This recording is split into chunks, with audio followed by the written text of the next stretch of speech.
Hello everyone, welcome back to my YouTube channel. আমি পূজা দাস। আর আজকে আমি চলে গিয়েছিলাম বাজারে। তো চলো তোমাদেরকে একটু বাজারটা দেখাই।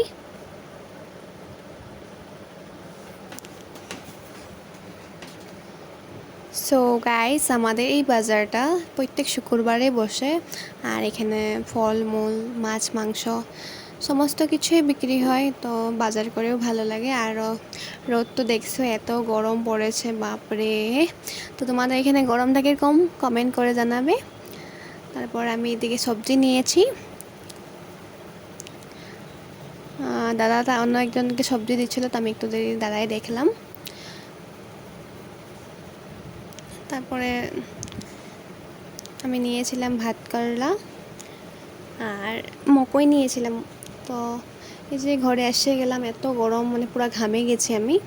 তো ঘরে কিছুই সবজি ছিল না, সবজি, চাউল, ডাল সব কিছু শেষ হয়ে গেছে আমাদের। তাই আরও বাজার করে নিয়ে আসলাম।